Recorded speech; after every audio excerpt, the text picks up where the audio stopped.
Assalamualaikum warahmatullahi wabarakatuh. Saya Yolanda Darnaningrum dengan NPM 1910303090 dari Prodi Pendidikan Ilmu Pengetahuan Alam, kelas B Universitas Tidar. Dosen pengampu pada mata kuliah Biologi Umum ialah Dr. Ahmad Muhlisin, SPD MPD. Pada kesempatan kali ini, saya akan menjelaskan tentang protista, plankton, struktur, dan peranannya. Yang pertama, kita akan membahas tentang protista.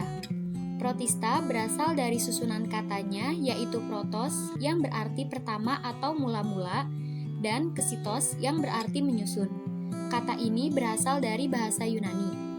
Para ilmuwan memprediksikan protista sudah ada di bumi dari 1 sampai 2 miliar tahun yang lalu, sebelum adanya organisme tingkat tinggi. Protista terbagi menjadi 3. Yang pertama ada protista mirip hewan atau protozoa, yang kedua ada protista mirip tumbuhan atau alga, dan yang ketiga ada protista mirip jamur.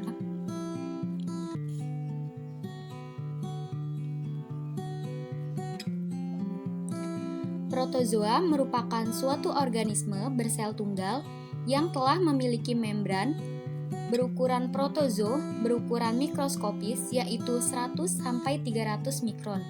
Protozoa memiliki bentuk sel yang bervariasi, ada yang tetap dan ada yang berubah-ubah. Berdasarkan alat geraknya, protozoa dikelompokkan menjadi 4 macam. Yang pertama ada rhizopoda. Berikut adalah gambar dari rhizopoda. Rhizopoda merupakan kelompok protozoa yang bergerak dengan alat gerak berupa kaki semu, yang berasal dari sitoplasma yang menjulur. Selain sebagai alat gerak, kaki semu juga berfungsi dalam memangsa makanannya. Rhizopoda memproduksi dengan cara pembelahan biner. Rhizopoda memiliki bentuk sel yang dapat berubah-ubah dan bersifat heterotrof. Rhizopoda tersusun atas pseudopod, kontraktil, vakuola, food vakuola, nukleus, membran, endoplasma, dan ektoplasma. Contoh dari rhizopoda yang sangat populer ialah amoeba, yang memiliki alat gerak berupa kaki semu dan bentuk sel yang tidak tetap. Amoeba berkembang biak secara aseksual dengan pembelahan biner. Yang kedua ada ciliata. Berikut adalah gambar dari ciliata. Ciliata merupakan kelompok protozoa yang memiliki alat gerak berupa rambut getar. Silia terdapat pada seluruh permukaan sel dan berfungsi sebagai alat bantu untuk menggerakkan makanan ke sitoplasma atau mulut. Pada sel, struktur penyusun ciliata ialah silia, kontraktil, vakuola, radiating mikronukleus, makronukleus, sitoplasma, food vakuola, anal pore, salmon, buccal overture, oral groove, dan pellicule. Ciliata berkembang biak dengan cara aseksual dengan pembelahan biner, membujur, serta reproduksi yang dilakukan secara konjugasi. Yang ketiga ialah flagellata. Berikut adalah gambar dari flagellata. Flagellata merupakan kelompok protozoa yang bergerak menggunakan flagel atau bulu cambuk. Karena bergerak dengan menggunakan silia, pada umumnya flagel memiliki 2 flagellum. Struktur penyusun flagellata ialah endoplasma, ektoplasma, pellicule, free flagellum, undulating membran, nukleus, flagellum, blepharoplasty of basal granule, kintoplast, and reserve food granules. Yang terakhir adalah sporozoa. Berikut adalah gambar dari sporozoa. Sporozoa merupakan kelompok protozoa yang tidak memiliki alat gerak. Semua jenis sporozoa hidup dan tumbuh sebagai parasit pada hewan maupun tumbuhan.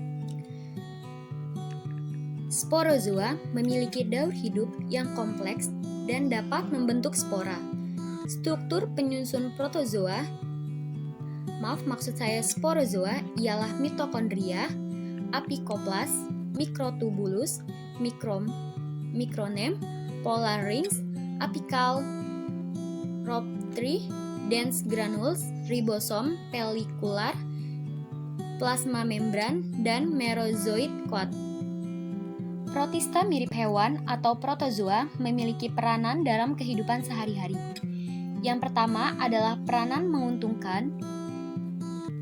Pertama, Etamoeba coli yang terdapat dalam usus besar mamalia yang berfungsi dalam proses pembusukan sisa makanan.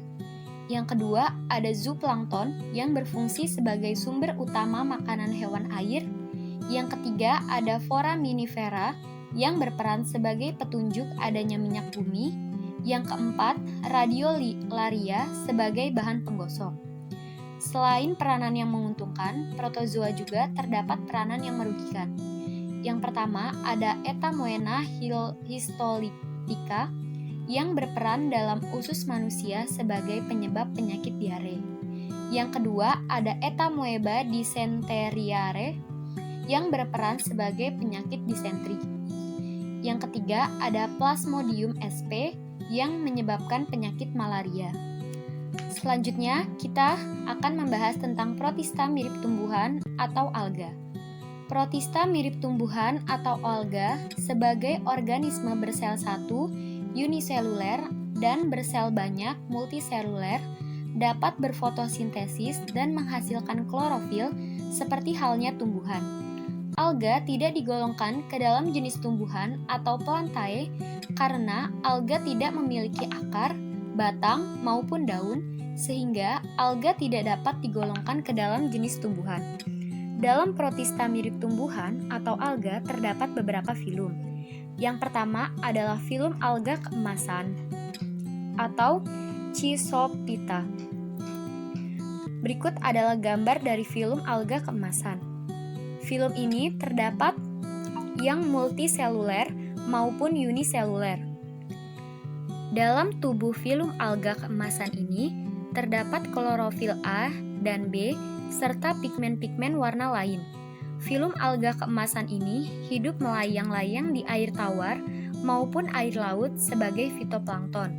Contoh dari filum alga keemasan ialah Chlorococcum sp, Chlorella sp, Spirogyra sp, Ulva sp, dan lain-lain. Jenis-jenis alga keemasan ada yang bersel tunggal dan bersel banyak. Yang kedua, ada filum Euglenophyta. Berikut adalah gambar dari filum Euglenophyta. Filum ini sangat unik karena dapat dikatakan mirip tumbuhan dan mirip hewan. Dikatakan mirip tumbuhan karena filum ini memiliki klorofil A dan klorofil B, serta terdapat karotin yang dapat melangsungkan proses fotosintesis. Selain itu, filum ini dikatakan mirip hewan karena dapat bergerak aktif dengan bantuan satu atau beberapa bulu cambuk. Contoh dari filum ini ialah Euglena viridis.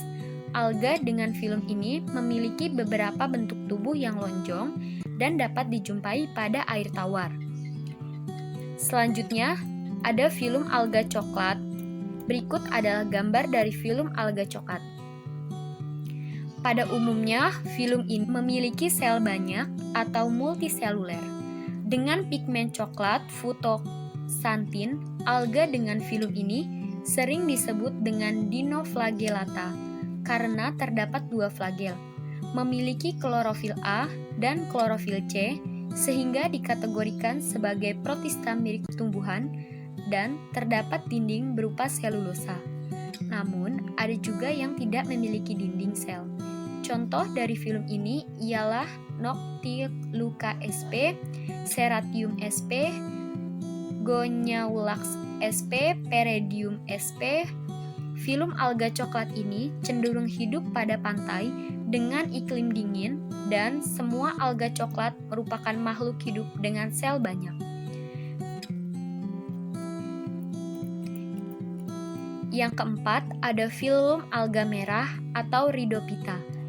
Filum Algamella memiliki pigmen vicobilin yang terdiri dari vicoreitrin merah dan vicocyanin biru. Klorofil alga merah sering dimanfaatkan dalam kehidupan sehari-hari, dalam pembuatan agar-agar, dan sebagai bahan kosmetik. Contoh dari filum ini ialah Eucema spinosum glacilaria sp yang digunakan sebagai bahan pembentuk agar-agar, Gelidium sp sebagai bahan pembentuk agar-agar, Gigartina mammillaria, dan Macroladia sp. Yang terakhir adalah filum alga hijau atau Chlorophyta. Filum ini memiliki warna yang dominan adalah karotin, fukasatin, dan pigmen warna lainnya, serta memiliki klorofil A dan klorofil B. Sebagian besar filum ini memiliki bentuk yang kotak dan memiliki dinding sel. Alga hijau sangat bermanfaat dalam pembuatan isolasi, bahan dasar kosmetik, penyebab diamid. Contoh yang termasuk dalam film ini ialah diatom, navicula, cyclotella, dan pinularia. Protista mirip tumbuhan atau alga memegang peranan dalam kehidupan sehari-hari. Ada peranan yang menguntungkan dan ada pula peranan yang merugikan.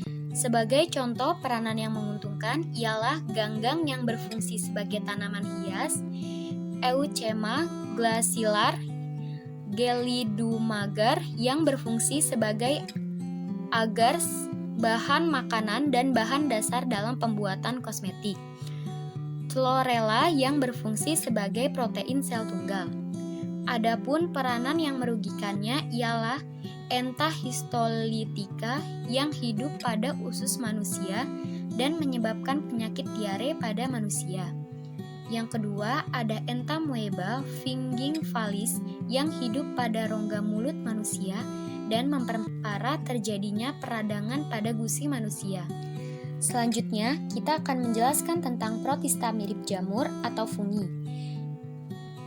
Protista mirip jamur tidak dikelompokkan ke dalam golongan fungi atau jamur karena pada suatu tahap dalam daur hidupnya, yaitu pada fase vegetatif, jamur tersebut mampu bergerak seperti protozoa. Protista dikatakan mirip jamur namun tidak dikelompokkan ke dalam jenis fungi karena struktur tubuh dan cara reproduksinya yang berbeda dengan fungi.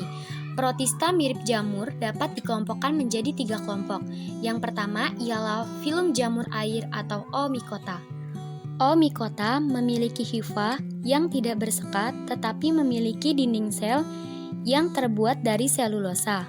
Oomycota bereproduksi dengan cara aseksual, yaitu membentuk spora yang disebut zoospora dengan cara vegetatif, dan secara seksual yaitu dengan cara pembentukan gamet. Oomycota melakukan reproduksi dengan cara generatif, lalu membentuk zigot berdinding tebal, kemudian mengalami periode istirahat dan membentuk oospora. Contoh dari Oomycota yaitu Saprolegnia. Yang kedua adalah filum jamur lendir atau Myxomycota. Berikut adalah gambar dari Myxomycota. Myxomycota disebut sebagai jamur lendir karena memiliki pitoplasma tanpa dinding sel. Kelompok ini termasuk dalam kelompok jamur lendir dengan pigmen warna berwarna kuning dan bersifat heterotrof. Kelompok ini hidup di tempat yang lembab dan basah. Reproduksi filum ini dengan cara vegetatif dan generatif. Reproduksi dengan cara generatif melibatkan peleburan sel gamet dengan cara sigami, sedangkan vegetatifnya dengan cara spora yang nantinya akan membentuk sel gamet. Yang terakhir ialah filum jamur lendir bersekat. Jamur jenis ini memiliki ciri-ciri tubuh yang bersekat serta ada yang bersel satu dan bersel banyak. Pada struktur tubuh vegetatifnya sama dengan Myxomycota, demikian juga untuk reproduksi generatifnya. Contoh dari filum jamur lendir bersekat ini ialah Dictyostelium. Protista mirip jamur juga memegang peranan dalam kehidupan sehari-hari. Ada peranan yang menguntungkan dan ada peranan yang merugikan. Contoh peranan yang menguntungkan ialah chlorella yang dimanfaatkan sebagai bahan makanan, Eucheuma cypnosium yang dimanfaatkan sebagai bahan makanan dan kosmetik, dan yang ketiga senyawa dari bagian tumbuhan mati yang dimanfaatkan untuk keperluan makhluk hidup lainnya. Selanjutnya adalah peranan protista mirip jamur yang merugikan. Yang pertama adalah Plasmodium malaria yang menyebabkan penyakit malaria. Yang kedua adalah Phytophthora infestans yang dapat merusak tanaman kentang. Yang ketiga ada Pitum sebagai penyebab penyakit busuk pada kecamba. Selanjutnya kita akan membahas tentang plankton. Plankton merupakan organisme yang berukuran sangat kecil dan bergerak sangat aktif.